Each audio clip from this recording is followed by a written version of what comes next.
என்ன கை ஒடிச்சாங்க? கையை காட்டுறேன். கீழே நொறுங்கிட்டு மாமா. என்ன நொறுக்கிட்டாங்க? எனக்கு கண்ணாடியா நொறுக்கிறதுக்கு? முதல்ல இந்த மாலையை கழட்டு. இது எதுக்கு இந்த மாலை போடுங்க? மாமா கழட்ட கூடாது மாமா.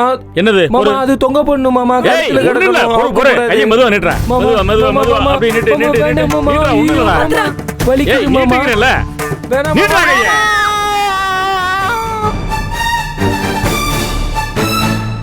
ஒண்ணுலடா இங்க பாரு. கை நீட்டிச்சு. ஒண்ணும் பிரச்சனை இல்ல. ஒண்ணுமே இல்ல. கை நீட்டிச்சு பாரு. இங்க பாரு. எனக்கு எல்லா வைத்தியமும் தெரியும்டா. அப்படியே கைய பிரியா தொங்க விடு. தொங்க விடுறா பிரியா. ஏன் பயப்படுற? நல்லா பிரியா தொங்க விடு. நல்லா விரல நீட்டு. அப்படியே லேசா சுத்து. சுத்து. ஒண்ணாகாதே. வலிக்காதே. சுத்துறா. வாளிய கையில வச்சு சுத்துவோம்ல, அது மாதிரி சுத்து பாப்போம். அப்படித்தான். சும்மா சுத்து. தீப்பந்தம் சுத்துவோம்லடா திருவிழாவுக்கு. அது மாதிரி சுத்துறா. சுத்த முடியுதா? அப்படித்தான். உதறு கைய உதறு நல்லா. நல்லா உதறு நல்லா. அப்படி விரல நீட்டி உதறு. இப்படி உதறு. குத்துற மாதிரியா? ஊசு போயலாம் நீ. குத்துற மாதிரியா? உதறு. என்ன செடிக்கு தண்ணி தொளிக்கிறியா? உதறா நல்லா. ஆமா. அப்புறம் இப்படி நட பாப்போம். லெஃப்ட் ரைட் நட பாப்போம். போலீஸ் மாதிரியா? போலீஸ் மாதிரி தான். அப்படிதான். கைவீசம்மா கைவீசி கடைக்கு போலாம் கைவீசி. அப்படி நட பாப்போம். கைவீசம்மா கைவீசி கடைக்கு போலாம் கைவீசி. அப்படி நட. நல்லா வீசி நடடா. பள்ளிக்கூடத்துல நடக்க வைப்பாங்களா? நீ நடந்தே இல்லையா? சொல்லிட்டே நடடா. சரியாயிடுச்சுல? சும்மா கையோட சாய கால சாய். சட்டையை போடு. ஆதிரே போடுறா சட்டைய. நல்லா கையை மடக்கி போடு. ஒன்னும் ஆகாது. இங்க பாரு, சட்டையே போட முடியுது. அப்புறம் கையை ஒடிச்சிருச்சு சொல்ற? அதெல்லாம் ஒண்ணும் இல்ல. இங்க பாரு, காசை புடுங்கறதுக்கா இவ்வளவு பெரிய மாவு கட்ட போட்டிருக்கேன் ஆஸ்பத்திரியில. ஆமா, காசை புடுங்க முடியும் கட்ட பெருசா போட்டு. அது தெரியாம நீ வீட்டுல பயந்து இருக்கியே. உனக்கு ஒண்ணு தெரியுமா? அந்த காலத்துல கட்டட வேலை செய்யும் போது 3வது மாடியில இருந்து நான் கீழே விழுந்துட்டேன். குணசேகரன் கதை இதோட முடிஞ்சதுன்னு பேசினாங்க. அடுத்த நாளே கையில தைலத்தை அள்ளி தேய்ச்சி வேலைக்கு போயிருந்தேன். தெரியுமா உனக்கு? தைரியம் இருக்கணும். மனசுதான்டா முக்கியம். மனசுல வீரம் இருக்கணும். நெஞ்சில உரம் இருக்கணும். புரியுதா? வாழ்க்கையில என்ன நடந்தாலும் கலங்கப்படாதடா. அவன் தான்டா மனுஷன். அப்புறம் இங்க பாரு, நாளைக்கு கல்யாண மாப்பிள்ள மாதிரி வந்து நிக்கணும் பந்தாவா மண்டபத்துல. கோட்டு சூட்டு டெய்லர் சொல்லிட்டியா? எல்லாம் சொல்லி இருக்குடா. கோட்டு சூட்டோ ஏதோ ஒண்ணு மாட்டிட்டு வந்து நில்லு. கையெல்லாம் கட்டிட்டு நீ எதை வேணாலும் கேட்டு ஒன்னும் பிரச்சனை கிடையாது. ஏமா கூட்டு போமா, ஒன்னும் பிரச்சனை இல்லம்மா. வெடக்கோழி அடிச்சாலும் சோறாக்கி போடுமா. சரிண்ணே, என்னமோ நீ சொல்ற, நான் நம்பிட்டு போறேன். ஏமா ஒண்ணுமே இல்லம்மா. இப்ப பாத்தீங்களா எல்லா வேலையும் செய்யறான். இந்த கையால இந்த கிரிக்கெட் பால் அடிப்பாங்களா? இப்படி அடிக்கலாமா? பந்து எப்படி எறியலாமா? நம்ம வீட்டு தோணிமா. உங்க வீட்டுல கோழி இருக்கா? போடா, கோழி அல்ல உங்க வீட்டுல. இப்ப நான் அந்த வைத்தியத்தை பண்ணலன்னு வையேன், இதே மாதிரி 1.5 வருஷத்துக்கு தூக்கிட்டே தெரியுது ஆத்தாலமானம். என்ன நீங்க போங்கம்மா. தாலி கட்டணுமா இல்லையா நாளைக்கு? 2 கிலோ அப்படி புடிச்சு கட்ட வேண்டாமா? போங்க, போயிட்டு வாங்க. நாளைக்கு கல்யாணம். சரி வாரோம்ண்ணே. ஆனா ஒண்ணு சொல்றேன்னே. என்ன சொல்ற? வீட்டு பொம்பளைகளை மட்டும் நம்பாத. உன் ஜோலிய மொத்தமா தெரியும். போமா எனக்கு எல்லாம் தெரியும். போமா. நீ சொல்லித்தான் தெரியணுமா என் வீட்டு பொம்பளைகளை பத்தி? தெரியும். எனக்கு எல்லாம் தெரியும். பாத்தீங்களா மாமா? இப்படித்தான் தினம் ஒரு 7:30 எல்லாத்தையும் சமாளிச்சு தான் வண்டி ஓட்டிட்டு இருக்கேன். என்ன ஒண்ணு சொல்றிய மாமா? நீங்க பழைய ஆளு. குணசேகரனை பத்தி உங்களுக்கே முழுசா தெரியாது. மற்றவங்களுக்கு தெரிய போகுது. ஆனா நாளைக்கு தெரிஞ்சிடும் மாமா. நாளைக்கு கிளீனா தெரிஞ்சிடும். யார் எப்படிப்பட்ட ஆளுன்னு நாளைக்கு தெரிஞ்சிடும். பார்க்கத்தானே போறிய? பாருங்க.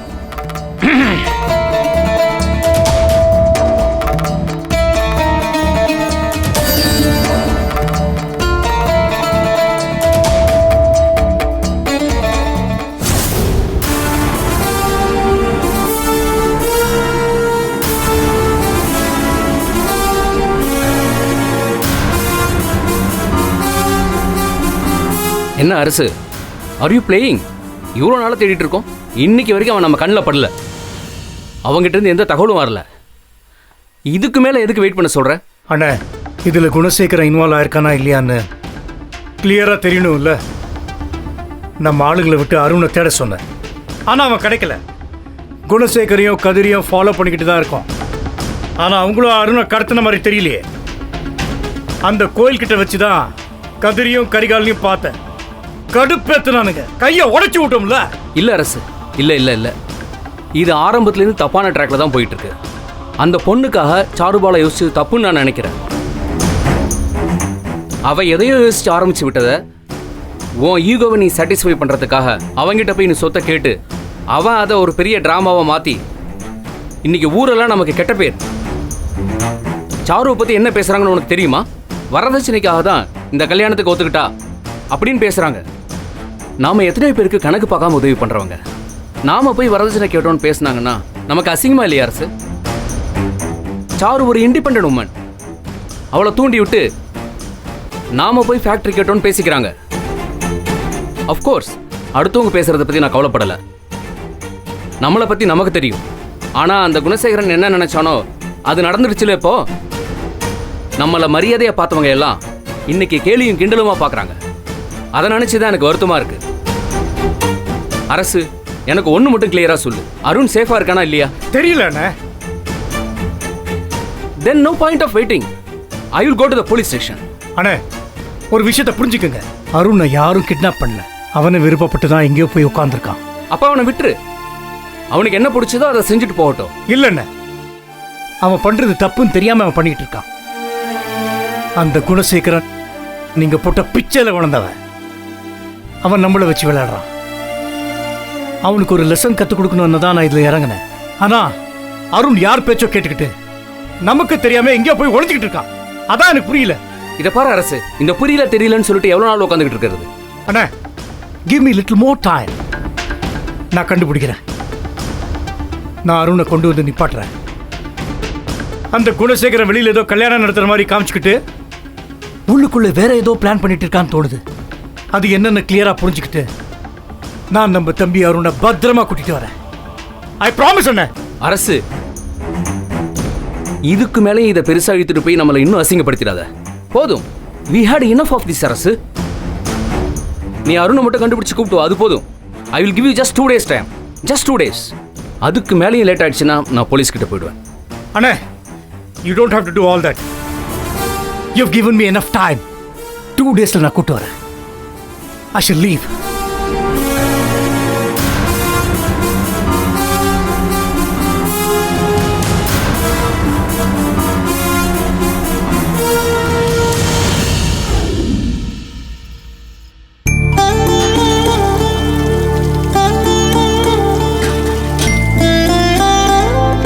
இந்தா இதையும் தேய்ச்சிரு. அக்கா, தேய்ச்ச பாத்திரத்தை தேய்க்கிற மாதிரி செல்ல, இருக்கு இதை மட்டும் முடிஞ்சிருச்சு, அவ்வளவுதான். இந்த ஆயிருச்சு 2 நிமிஷம். ஜனனி, சீலெல்லாம் எடுத்து வச்சிட்டியா? எல்லாம் பேக் பண்ணிட்டேன். நீங்க? நானா? எங்கிட்டு தா பாத்திரம் வந்துகிட்டே இருக்கு. இதை கழுவி முடிக்கவே எப்படி 3 மணி நேரம் ஆயிரும். இதுல தேய்ச்சி முடிச்சு மோடைய கழுவி மாடிக்கு போய் அவனை எழுப்பாம லைட்டு போடாம கஷ்டப்பட்டு துணி எடுத்து வைக்கணும். பெரிய டார்கெட் தான். பாப்போம். இந்த ஆத்தாடி பால் வேற கேட்டிருக்கான். இதை வேற கொண்டு போய் கொடுத்துட்டு வரணும். பயம் இருக்குல்ல? போனா என்னென்ன உரண்டை இழுப்பானோ தெரியல. அதுவே மண்டை இடியா இருக்கு. ஜனனி, எனக்கு ஒரு டவுட்டு. என்னது? உங்ககிட்ட சொன்னா நீங்க எனக்கு கலாய்ப்பீங்க. நான் அவளே கேட்டுக்கிறேன். அவகிட்ட சொன்னாலும் கிண்டல் அடிப்பேன். சொல்லு. இருங்கக்கா, சொல்லு. இந்த சேசிங்கு ஃபைட்டிங்கு இதெல்லாம் இருக்கும்ல கண்டிப்பா? அதெல்லாம் இல்லாமே அப்படின்னா? ஏன்க்கா? ஏன்னா அதுக்கேத்த மாதிரி நான் சீலை எடுத்து வைக்கணும்ல. அது என்ன அதுக்கேத்த மாதிரி சீலை எல்லாம் இருக்கா என்ன? ஆமாக்கா, நான் பதட்டத்துல என்ன தூக்கிட்டு ஓடுறதே பெரிய விஷயம். இதுல பட்டு புடவை கட்டிக்கிட்டு வெயில்ல ஓடணும்னா ரொம்ப கஷ்டம். அதனால காட்டன் மாதிரி கட்டிக்கிட்டா ஈஸியா இருக்கும், ஓடுறதுக்கும் ஈஸியா இருக்கும். எப்படி? ஆத்தாடி ஆத்தா. ஓ என் செல்லம், என்ன அறிவிடி உனக்கு. இம்புட்டு நாளா இந்த புள்ளைய எப்படி பூட்டி வச்சிருக்காங்களேன்னு எனக்கு கடுப்பா மட்டும்தான் இருந்துச்சு. ஆனா இப்ப நீ கேக்குற ஒவ்வொரு கேள்வியும் சமயோஜித பேச்சும் குடுக்கிற ஐடியாவும் பார்த்தா இந்த பிள்ளைய எப்படி செஞ்சு விட்டாங்களேன்னு எனக்கு அப்படியே கொலவெறி ஆகுது. அக்கா, என்ன மூளை என்ன மண்டை. நீங்க என்ன கிண்டல் அடிக்கல? உண்மையை தாண்டி சொன்னேன். என்ன சித்திங்கெல்லாம் என்ன பேசிட்டு இருக்கீங்க? நாங்க அது புடவை என்ன எடுத்து வைக்கலான்னு பேசிட்டு இருந்தோம். நீங்க 2 பேரும் தூங்கல? இல்ல சித்தி, இப்போதான் அம்மா ட்ரெஸ் எடுத்து வச்சுட்டு இருந்தாங்க, ஹெல்ப் பண்ணிட்டு இருந்தோம். தர்ஷன் ஏதோ நோட்ஸ் எழுதணும்னு சொன்னா, அதான் அம்மா ஹெல்ப் பண்ணிட்டு இருக்காங்க. எங்களுக்கும் தூக்கமே வரல, போர் அடிச்சுதா, அதான் உங்ககிட்ட பேசலான்னு வந்தோம். அது சரி, தர்ஷினி என்ன மாதிரியே ஆகிட்டு வருது இல்ல? ஏன்? இல்லடி, ஒரு கேள்வி கேட்டா 1 மோனத்துக்கு பதில் சொல்றிய, அதுக்காண்டி சொன்னேன்.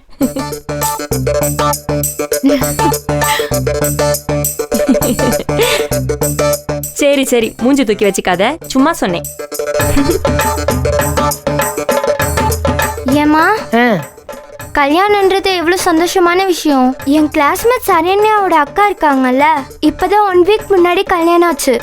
அவங்க ஃபேமிலிலாம் ஒன்னா சேர்ந்து ஹாப்பியா பிளான் பண்ணி மெஹந்தி, ரிசப்ஷன் எல்லாத்துக்கும் டான்ஸ் பாட்டுன்னு சூப்பரா செலிப்ரேட் பண்ணிருக்காங்க. ஆனா இங்க எல்லாரும் பிரச்சனை தான் பண்ணிட்டு இருக்காங்க. ஏமா இப்படி? ஆமா, இந்த வீட்டில் நம்ம வாழ்றதே ஒரு அதிசயம்டி. இதில் டான்ஸு பாட்டுன்னு இறக்கணும்னு வச்சுக்கவே, அவ்வளவுதான். சிரிப்பா சிரிச்சு போயிடும் நம்ம பொழப்பு.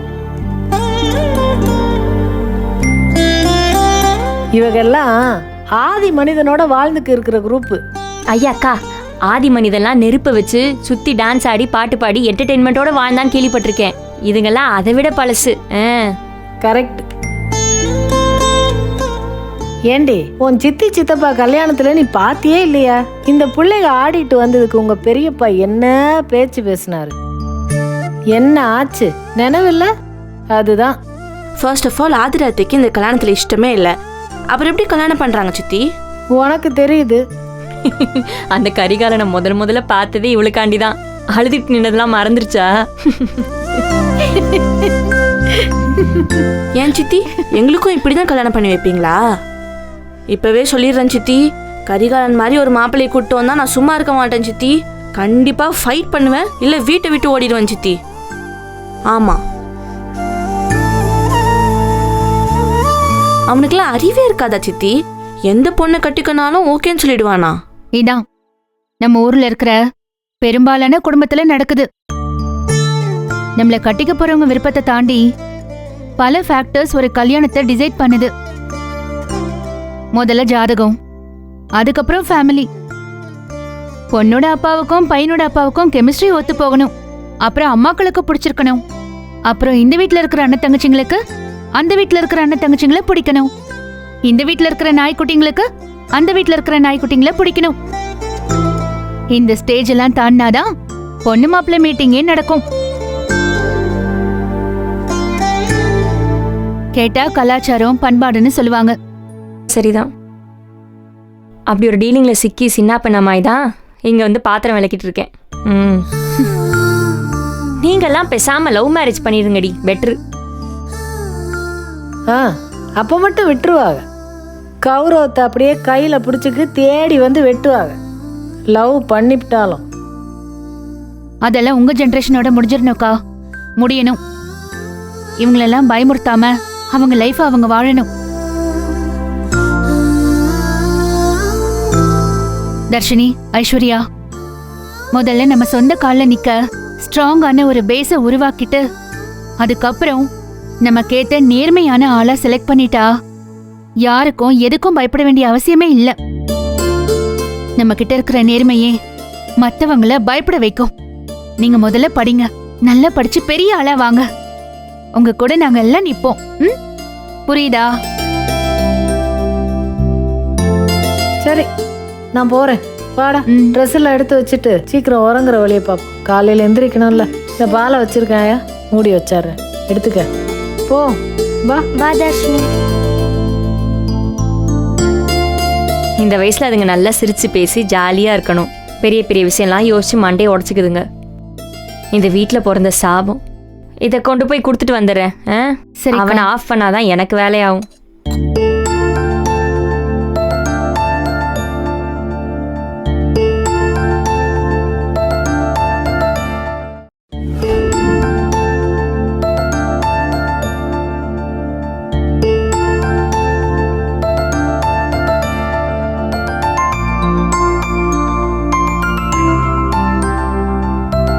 போட்டோ எடுத்து என்னதான் செய்வானோ.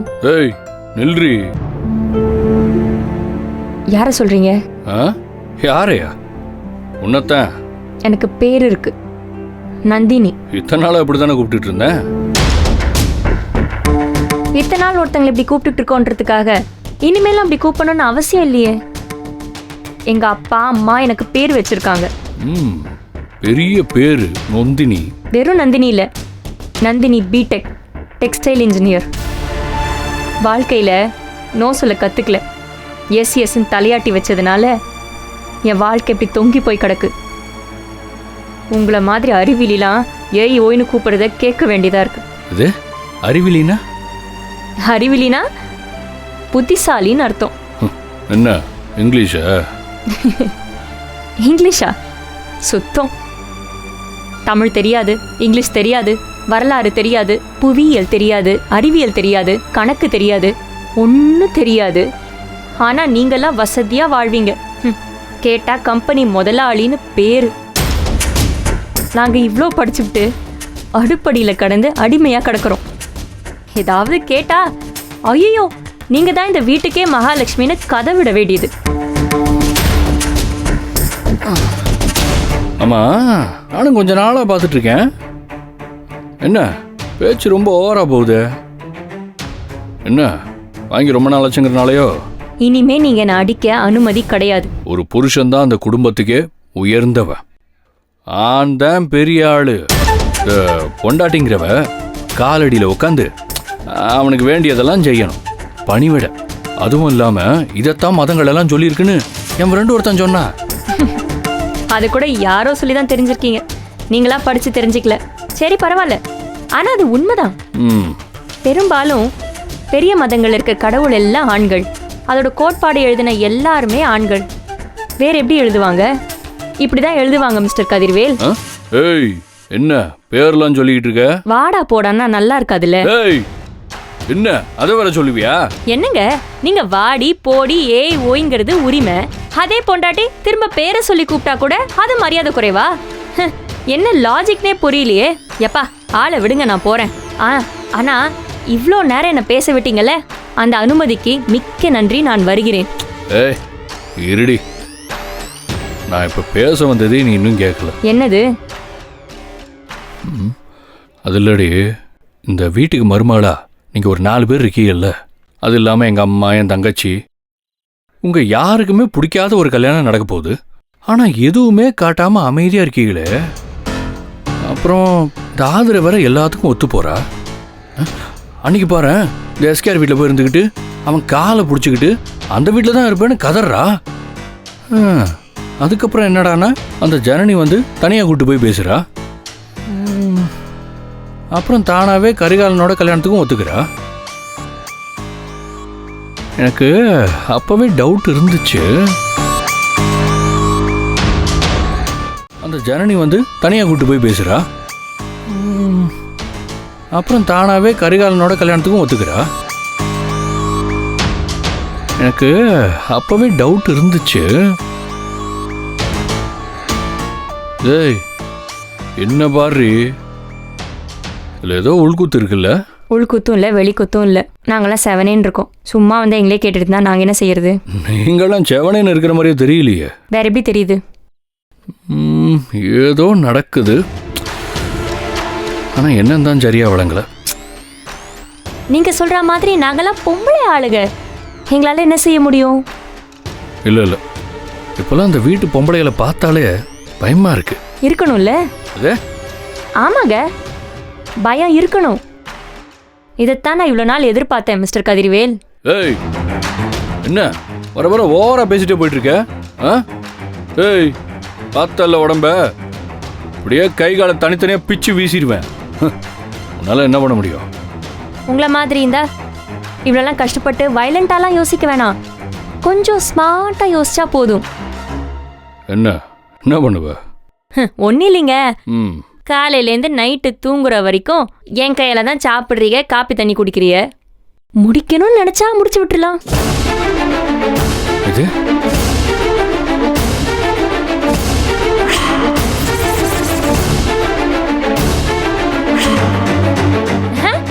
அதுலலாம் ஒன்றும் இல்லை, தைரியமாக குடிக்கலாம்.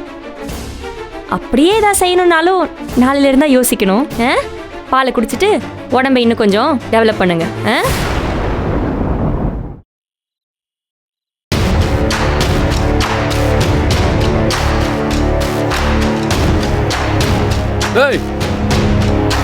என்ன வந்து நீ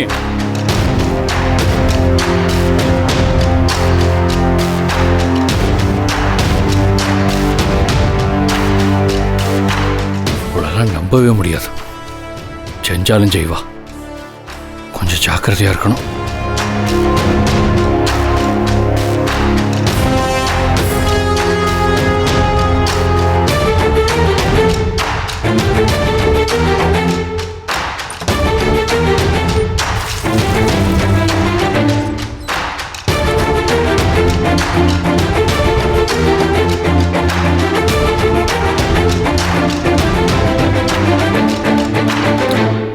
இனிமே கொஞ்சம் கொஞ்ச நாளைக்கு வெளியிலே சாப்பிட வேண்டியதான். என்ன தைரியமா சொல்லிட்டு போறா? உலகாரியா இருப்பா போல இருக்கே. நல்லா தான் இருந்தா இந்த ஜனனி தான். ஜனனி மாத்தி விட்டுருப்பா. இவ்வளோ அப்பவே பிடிச்சி நசுக்கு நசுக்கி இருக்கணும். கல்யாணம் முடியட்டும், பார்த்துக்கலாம்.